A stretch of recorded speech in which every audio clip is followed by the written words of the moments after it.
நலன்களை வாரி வாரி வழங்கும் ஸ்ரீ நரசிம்மனை கொண்டாடுவோம். நரசிம்ம ஜெயந்தி 11/5/2025. அவதாரங்கள் ஏன்? பகவான் எண்ணற்ற அவதாரங்களை எடுத்திருக்கிறான் என்பது நமக்கு தெரியும். ஆனாலும் குறிப்பாக 10 அவதாரங்களை மட்டும் நாம் சிறப்பாக பேசுகின்றோம். ஆயினும் அவருடைய அவதாரங்கள் அதிகம். வேதம் பகவானின் அவதார வைபவத்தை அஜாய மானோ பகிதா விஜாயதே என்ற அழகான தொடரால் குறிப்பிடுகிறது. சாதுக்களை காப்பதற்காகவும் துஷ்டர்களை அழிப்பதற்காகவும் ஏதோ ஒரு வடிவத்தில் பகவான் கீழே இறங்கி வருகிறான். அவை என்றாலே மேலே இருந்து கீழே என்று பொருள். அவரோகணம், அவதாரம் என்ற சொற்கள் இதை காட்டுகின்றன. பகவான் எதற்காக மேலே இருந்து கீழே இறங்கி வர வேண்டும் என்று சொன்னால், கீழே இருப்பவர்களின் சங்கடங்களை தீர்ப்பதற்காகவும் அவர்களை மேல்நிலையில் உயர்த்துவதற்காகவும் இறங்கி வருகின்றான். நரசிம்ம அவதாரம் ஒரு வித்தியாசமான அவதாரம். அவதாரங்களில் மிகவும் சிறப்பு வாய்ந்த அவதாரம் நரசிம்ம அவதாரம்.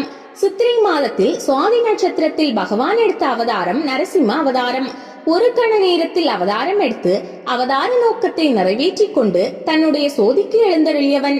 நர என்றால் மனிதன், சிம்மம் என்றால் சிங்கம். சிங்க முகமும் மனித உடலும் கலந்த உருவம். இந்த அவதாரத்தில் பாதிக்கப்பட்ட பிரகலாதன் பகவானை தன்னை காப்பாற்றவா என்று சொல்லி அழைக்கவில்லை. ஆனால் அழைக்காமலேயே பக்தனை காப்பாற்ற வந்த அவதாரம் நரசிம்ம அவதாரம். எங்கே உன் ஹரி பல்வேறு அடக்குமுறைகளை பிள்ளையின் மீது ஏவுகிறான். தந்தையின் தண்டனைகளை மனப்பூர்வமாக ஏற்றுக்கொண்ட பிரகலாதன் பகவானால் காப்பாற்றப்படுகிறான். இப்படியே விட்டு வைத்தால் இவன் அசுரகுலத்தின் பெருமையை குறைத்து விடுவான் என்ற அகங்காரத்தினால் அவனோடு நேருக்கு நேர் மோதுவதற்கு தயாராகின்றான் தந்தையான இரண்யன். உன்னுடைய நாராயணன் எங்கே இருக்கிறான் என்று கேட்க பிரகலாதன் அற்புதமான ஒரு பதிலை சொல்கிறான். அப்பா, நாராயணன் எங்கே இருக்கின்றான் என்று கேட்க கூடாது, எங்கே இல்லை என்றுதான் கேட்க வேண்டும். காரணம், அவன் இல்லாத இடமே இல்லை. விஷ்ணு என்றாலே அவன் கரந்து எங்கும் பரந்து உளன் என்றுதான் பொருள். அவன் என்னிடமும் இருக்கிறான், உன்னிடமும் இருக்கிறான். இந்த பொருட்கள் ஒவ்வொன்றிலும் ஊடுருவி இருக்கிறான் என்று பல்வேறு உபநிடத வாக்கியங்களை மேற்கோள் காட்டி தன்னுடைய தந்தையிடம் அவன் சொன்ன பொழுது இரணியன் ஆத்திரமடைந்தான். இங்கே இருக்கிறானா? அந்த கதையெல்லாம் இங்கே விடாதே. இதோ இங்கே என் எதிரே நான் கட்டிய இந்த தங்கத்தூண் இருக்கிறது. இந்த தூணில் உன்னுடைய ஹரி இருக்கின்றானா என்று கேட்க கொஞ்சமும் தயங்காமல் மகா விசுவாசத்துடன் ஆமாம் இருக்கிறான் என்று பதில் சொல்ல தன்னுடைய கதாயுதத்தினால் அந்த தூணை ஓங்கி அடிக்க அந்த நிமிடமே கோடி சூரிய பிரகாச ஜோதியாய் விண்ணும் மண்ணும் ஜொலிக்க பயங்கர உருவத்தோடு நரசிம்மர் வழிபட்டு இரணியனை வதை செய்தார் என்பது வரலாறு. ஏன் நேரடியாக தோன்றினான்? நரசிம்மரின் அம்சங்களை வேதத்தின் பல பாகங்களில் நாம் காணலாம். இதற்கென்றே பல உபனிஷத்த வாக்கியங்கள் இருக்கின்றன. இங்கே இன்னொரு கேள்வி எழுகின்றது. பகவான் நேரடியாக அவதாரம் எடுத்து வந்து ஹிரண்யனை வதை செய்ய வேண்டுமா? இருந்த இடத்திலிருந்து தன்னுடைய கையாளிகையினால் சக்கரத்தை ஏவி வதம் செய்திருக்கலாமே என்று கேள்வி எழலாம். ஆனால் காரணம் அதுவல்ல. இரணியன், நான் உன்னை கொல்ல போகின்றேன், முடிந்தால் உன்னுடைய ஹரி உன்னை காப்பாற்றட்டும் என்று சொல்லி இருந்தால் இருந்த இடத்திலிருந்து பகவான் அவனை எத்தனையோ முறை காப்பாற்றியது போல இந்த முறையும் காப்பாற்றி இருக்கலாம். இதனை அதிர்ஷ்ட பலம் என்று சொல்வார்கள், அதாவது மறைந்திருந்து காப்பாற்றுதல். ஆனால் இந்த தூணில் உன்னுடைய ஹரி இருக்கின்றானா என்று கேட்டபொழுது இருக்கிறான் என்று பிரகலாதன் பதில் சொல்ல அந்த தூணை அவன் ஓங்கி தட்டும் பொழுது நரசிம்ம அவதாரம் புறப்படுவதற்கு காரணம் பிரகலாதனை காப்பாற்றுவதற்காக அல்ல, பிரகலாதன் சொன்ன சொல்லை காப்பாற்றுவதற்காக என்பதை புரிந்து கொள்ள வேண்டும். வேதத்தில் நரசிம்ம வர்ணனை. அதர்வ வேதத்தில் நரசிம்ம பூர்வ தாவனீய உபனிஷத் நரசிம்மரை இப்படி வர்ணிக்கிறது. மனித வடிவம், சிங்கமுகமும் பொருந்தியவர், சத்தியசீலர், பரபிரம்ம சொரூபம், கருப்பாகவும் பொன் சிவப்பாகவும் 2 வர்ணம் உடையவர், எல்லோருக்கும் மங்களத்தை செய்பவர், ஓம் ருதம் சத்தியம் பரபிரம்மம் புருஷம் இன்றுகேசரி விக்கிரகம் என்றபடி எல்லா விந்தைகளுக்கும் ஈஸ்வரன், எல்லா உயிர்களுக்கும் ஈஸ்வரன், வேதத்தின் ஆதிநாயகன், பிரம்மாதிகளுக்கு தலைவர், யஜுர்வேதத்திலும் சாம வேதத்திலும் போற்றப்படுபவர், 3 திருக்கண்களை உடையவர், நினைத்த மாத்திரத்தில் மருத்துவை நாசம் செய்பவர், ஆயுளை அள்ளி வழங்குபவர்.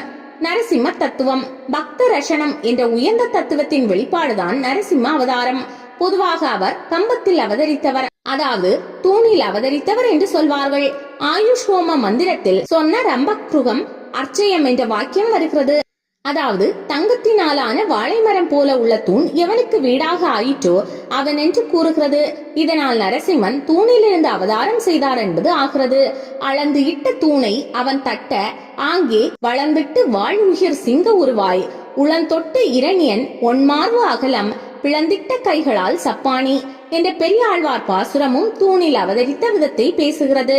ஆனால் ஹரிவம்சம், பாரதம் போன்ற நூல்களில் சில இடங்களில் பிரம்மாவின் வார்த்தையை சத்தியமாக்குவதற்காக காட்டிலிருந்து நரசிம்ம ரூபத்தை எடுத்து வந்ததாக கூறுகின்றது. நரசிம்ம அவதாரத்திற்கு என்ன தனி சிறப்பு, மற்ற அவதாரங்களுக்கும் நரசிம்ம அவதாரத்திற்கும் உள்ள வேறுபாடு என்ன என்று பார்க்க வேண்டும். மற்ற அவதாரத்தில் தான் ஒரு மீன் வடிவம் எடுத்து வந்து பிரளயத்தில் காப்பாற்றுவேன் என்று சத்தியவிரதன் என்கிற ராஜாவிடம் பகவானை சொன்னதாக வருகிறது.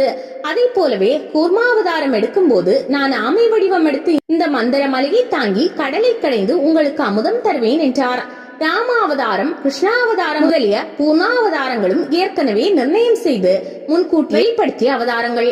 சில அவதாரங்களில் அவன் கற்பவாசம் செய்து சில காலம் கழித்து தன்னுடைய அவதார நோக்கத்தை நிறைவேற்றிக் கொள்கிறான்.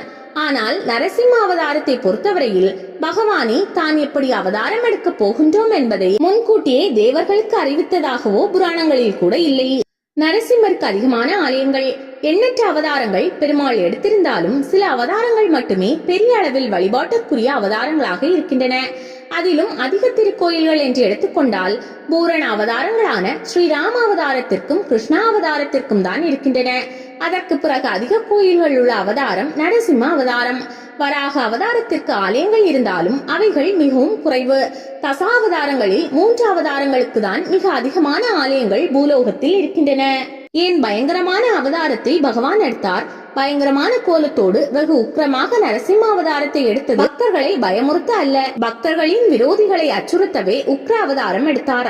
பக்தர்களை அச்சுறுத்துபவர்களும் துன்பம் செய்பவர்களும் ஹிரணியன் போல எத்தனை பெரிய வரபலம் மிக்கவர்களாக இருந்தாலும் அவர்களை அழிப்பதற்கு எம்பெருமான் தயங்குவதில்லை. பக்தர்களுக்கு அவன் அபயப்பிரதன். நரசிம்ம ரூபத்தை தியானிப்பவர்களுக்கு மனதில் பயம் என்பதே வருவதில்லை என்று பிரகலாதனை சொல்கின்றார். பகவான் சாந்தமான ரூபத்துடனும் உக்கிரமான ரூபத்துடனும் இருக்க வேண்டியது அவசியமாகிறது என்று வேதமே சொல்கின்றது. பகவானின் 6 குணங்களில் பலம், வீரியம், தேஜஸ் ஆகியவை உக்கிரமான ரூபத்திற்கு அடிப்படையாக விளங்குகின்றன. வஜ்ர நாகாய வித்மகே தீஷ்ண தம்ஷ்ராய தீமகி தன்னோ நரசிம்ம பிரசோதயா என்று தைத்திரிய நாராயணவல்லி நரசிம்மரை விவரிக்கிறது. ஸ்ரீ விஷ்ணு சகஸ்ரநாமத்தில் நரசிம்ம அவதாரம். நரசிம்ம அவதாரத்தை கண்டு பயப்படாமல் இருந்தது பக்தன் பிரகலாதன் மட்டுமே. தாய் தன் குழந்தையை அணைத்துக் கொண்டு செயல்படுவது போல பிரகலாதனை காப்பாற்ற தன் இடுப்பில் வைத்துக் கொண்டு இரணியனோடு போர் புரிந்ததாக ஒரு குறிப்பு இருக்கிறது. பராசர பட்டர் அற்புதமாக சொன்னார். சிங்கமானது தன்னுடைய குட்டிக்கு பால் கொடுத்து கொண்டே எதிரில் உள்ள மிருகங்களை வேட்டையாடுவது போல தன்னுடைய பக்தனான பிரகலாதனை அரவணைத்துக் கொண்டு எதிரியான இரணியனை வதம் செய்தார் என்று வர்ணிப்பார். ஸ்ரீ விஷ்ணு சகஸ்ரநாமத்தில் நரசிம்ம அவதாரம் பற்றி பல்வேறு இடங்களில் வருகின்றது. நரசிம்ம வபு என்றும், ஸ்ரீமன் என்றும், அமிருத்யு என்றும், சர்வத்ருக் என்றும், சிம்ஹ என்றும், சந்தாத என்றும், சந்திமான் என்றும், ஸ்திர என்றும், அஜய் என்றும், துர்மர்ஷன என்றும், சாஸ்தா என்றும், விச்ருதாத்தம என்றும், சூராரிகா என்றும் வர்ணிக்கிறது. பிரதோஷ வேளையும் நரசிம்ம வழிபாடும். பொதுவாக ஸ்ரீ லட்சுமி நரசிம்மருக்கு உகந்த நாட்களாக வளர்வுரை சதுர்த்தசியை சொல்லலாம். அதே போலவே சுவாதி நட்சத்திர நாளையும் பிரதோஷ நாட்களையும் ஸ்ரீ நரசிம்மர் வழிபாட்டிற்கு சிறந்த நாட்களாக கருதலாம். ஸ்ரீ லட்சுமி நரசிம்மரை அவரது அவதார திதியான வளர்வுரை சதுர்த்தசியில் பிரதோஷ காலமான மாலை நேரத்தில் வணங்குவதன் மூலம் முன்ஜென்மத்தில் செய்த பாவங்கள் தீரும், கடன்கள் நீங்கும். பகை தீராத வியாதிகள் இருந்தாலும் நரசிம்மரின் பேரருளால் தீர்ந்துவிடும். அப்பொழுது கீழ்காணும் மந்திரத்தை ஜபித்து அவருடைய அருளை பெற முடியும். இந்த மந்திரம் நரசிம்மரின் 32 எழுத்து மந்திரம் ஆகும். இதனை ஸ்ரீ லட்சுமி நரசிம்மர் மூல மந்திரம் என்பார்கள். ஸ்ரீ நரசிம்ம பீஜ மந்திரம் உக்ரம், விரம், மகாவிஷ்ணு, ஜுவலந்தம், சர்வதோமுகம், நரசிங்கம், பீஷணம், பத்ரம், ருத்யும், நாமம், அகம் என்பது ஸ்ரீ நரசிம்ம பீஜ மந்திரம். மனதில் ஏற்படும் பயத்தை அழித்து ஆன்மீக ரீதியில் உற்சாகமாக வைத்திருக்கும் சக்தி வாய்ந்த மந்திரம். உங்கள் வாழ்க்கையை நேர்மறை மற்றும் நம்பிக்கையுடன் எதிர்கொள்ள வைக்கும் மந்திரம். இந்த மந்திரத்தை தினமும் ஜபிப்பவருக்கு அனைத்து ஐஸ்வர்யங்களும் கிடைக்கும். மரணத்தின் மரணம் நிகழும், அதாவது ஆயுள் பயம் நீங்கும்.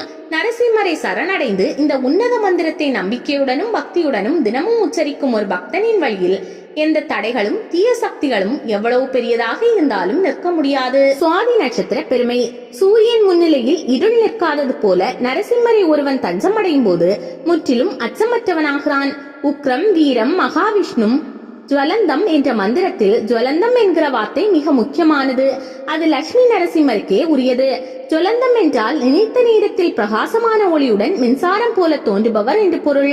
எனவே ஸ்ரீ நரசிம்மர் அவதரித்த சுவாதி நட்சத்திரம் ஒளியுடைய நட்சத்திரம், ராகுவிற்கு உரிய நட்சத்திரம். துலாம் ராசியில் இருக்கும் இந்த நட்சத்திரம் சுக்கிரனுடைய வீட்டில் அமைந்திருப்பதால் சகல மங்களங்களையும் ஐஸ்வர்யங்களையும் கொடுக்கக்கூடியது. தோஷமில்லாத நட்சத்திரங்களில் சுவாதியும் ஒன்று. இந்த சுவாதி நட்சத்திரத்தில் ஸ்ரீ லட்சுமி நரசிம்மரை வழிபட்டால் சர்ப்ப கிரகங்களால் வருகின்ற தோஷம் நீங்கும்.